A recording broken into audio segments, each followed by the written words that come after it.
Bom, nessa semana saiu uma decisão da Justiça aqui de Criciúma da indenização de R$ 100.000 para a família de um preso que foi morto num presídio aqui na cidade. O pai e a companheira vão receber R$ 50.000 cada por conta da morte desse presidiário, né? Na verdade, esse fato aconteceu lá em 2018, mas a decisão saiu agora.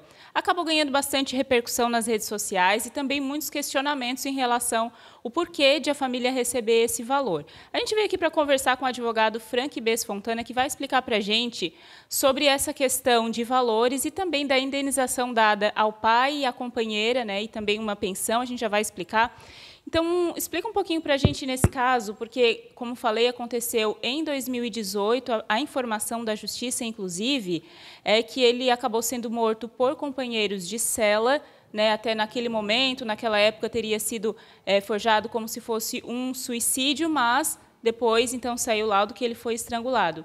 Então, só para explicar para a gente, né, essa questão da indenização, que muita gente acabou se questionando o porquê de a família de um preso receber esse valor, o que é considerado, o que dá para falar para a gente em relação a isso? Então, Manu, as pessoas elas ficam indignadas quando acontece isso, né? Mas eu sempre falo de que toda pessoa que está presa, ela está no poder do Estado. A partir do momento, desde que da prisão dela pela Polícia Militar ou pela Polícia Civil, até o presídio, até o cumprimento da pena, o Estado é responsável por essa pessoa. Então, qualquer coisa que venha acontecer, ela é responsabilizada por isso. Como ocorreu? Ele veio a morrer no presídio aqui de Criciúma, então o Estado é responsável por cuidar desse preso quando está no poder dele, né? A indenização do valor, eu não vou entrar no mérito porque eu não conheço o processo em si, mas deve ter sido provado no processo de que a companheira dele e o pai, né, ficaram abalados emocionalmente, então eles adentraram com uma ação indenizatória contra o Estado e tiveram êxito aqui na cidade de Criciúma.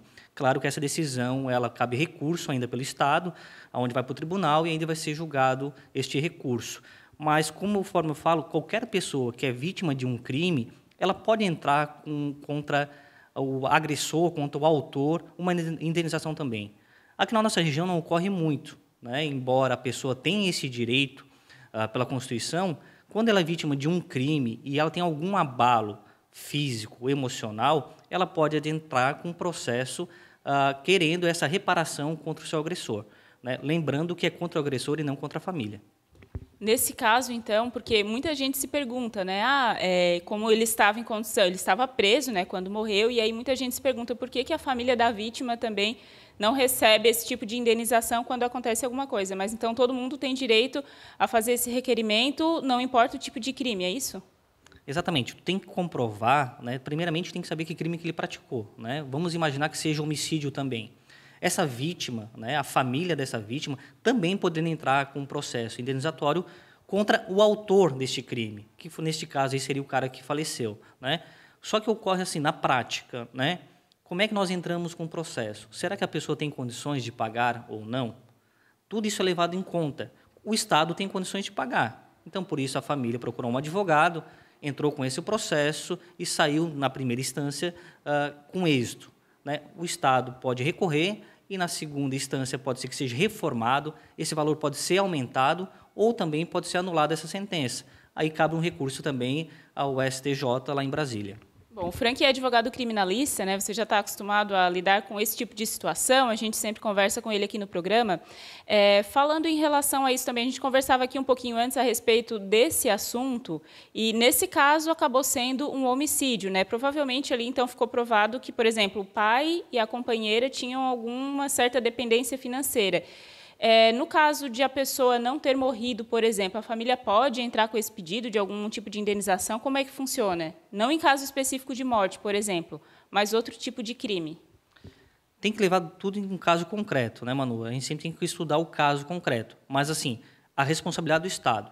Imagine que um preso contraiu alguma doença contagiosa no presídio que provocou alguma enfermidade permanente dele. Né? A família ou ele pode entrar com um processo contra o Estado também. Ocorre muito por causa da superlotação aqui na cidade de Criciúma, como também em qualquer presídio em Santa Catarina. Uma cela que cabe 8 pessoas, às vezes ficam 15, 20 pessoas. Isso prolifera, contamina com alguma doença que pode prejudicar o preso. Aí o preso pode adentrar contra o Estado também requerendo essa indenização. Então, só para a gente esclarecer aqui, a primeira pergunta, né, que muita gente se questiona é, e a família da vítima? O que acontece com a família da vítima? Por que ela não recebe, muitas das vezes, a indenização? Então, a questão é que a família pode também entrar com um pedido de indenização. Exatamente. Qualquer pessoa que é vítima de um crime, ela pode adentrar com um processo de indenização contra o seu agressor. O que ocorre na prática é que muitas pessoas têm medo de entrar com os processos, né? Ou também o agressor não tem condições financeiras de pagar. Então a família vê que não tem condições e não entra com esse processo. Nós sempre orientamos no nosso escritório, qualquer vítima, a gente entra, independente do processo criminal ou não, nós entramos com um processo indenizatório contra a pessoa, porque a gente nunca sabe o dia de amanhã. Pode ser que hoje a pessoa não tenha condições, mas amanhã ela possa ter. Então, para resguardar o direito do nosso cliente, a gente sempre entra. Nesse caso, só para a gente finalizar, por exemplo, esse caso ficou a cargo do Estado, né, fazer o pagamento. Mas, por exemplo, aconteceu algum crime em um local público, algum lugar que, em tese, teria que ter segurança pública. Quem que responde nesse caso?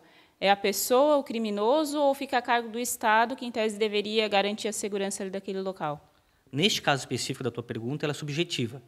Na verdade, o agressor tem responsabilidade. O Estado tem responsabilidade de conferir, dar segurança, mas ele não consegue estar em todo lugar ao mesmo tempo. Diferentemente no presídio. No presídio, o preso está sob a tutela do Estado.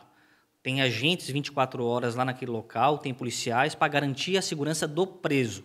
Então, a responsabilidade naquele caso ela é objetiva. Diferentemente, nós estamos andando na rua, é impossível ter uma viatura a cada esquina, né? Então, embora a responsabilidade do Estado dar a segurança, ele não pode estar naquele local, vários locais ao mesmo tempo, vamos dizer assim, diferentemente do presídio. Eu volto a repetir, desde que o policial prendeu, algemou, levou para a delegacia ou botou na viatura, é responsabilidade do Estado. Imaginemos que a pessoa foi presa nesse momento, estava na viatura e aconteceu um acidente com a viatura. O Estado tem que ser responsabilizado por isso, porque o preso já estava sob a tutela do Estado. Nessa decisão da Justiça aqui de Criciúma, também foi informado que a companheira, né, desse preso que foi morto lá em 2018, ela vai receber uma pensão de 2/3 de um salário mínimo, que hoje está R$ 1.212, 2/3, R$ 804. O que determina isso também? E por que esse valor? Então, eu não tenho conhecimento dos autos, porque eu não sou advogado desse processo, mas o que deve ter ocorrido? Essa pessoa, antes de ser presa, ela deve estar registrada, trabalhando, e então quem vai ser pago pelo INSS? Porque ela é dependente financeira dessa pessoa. Foi comprovado, talvez, no processo, de que a pessoa, mesmo presa, arcava com todas as custas da casa, da família. Então, o Estado também é condenado a fazer com que essa pessoa tenha condições mínimas de sobrevivência, né? Por isso, deve ter sido condenado, como tu falou, a 2/3 do salário mínimo, como pensão. Aí teríamos que ver agora se essa pensão é vitalícia ou até algum tempo determinado, né? Mas o Estado também tem que obrigação, já que ele que deu causa à morte, né? Não foi ele que deu a facada, mas ele teria que ter cuidado desse preso. Então, o Estado também tem que ser responsabilizado por essa indenização de danos morais e também por essa responsabilização de pagar mensalmente essa esposa desse preso que foi preso, né? Então tá certo, muito obrigada. Advogado criminalista Frank Bess Fontana explicando para a gente um pouquinho desse caso, né, a parte legal, a parte jurídica, já que acabou ganhando um pouco de destaque, né, a gente sabe, por conta de envolver, então, um preso lá em 2018, indenização. Então, a gente veio aqui para ele explicar sobre esse caso que aconteceu em 2018 aqui em Criciúma.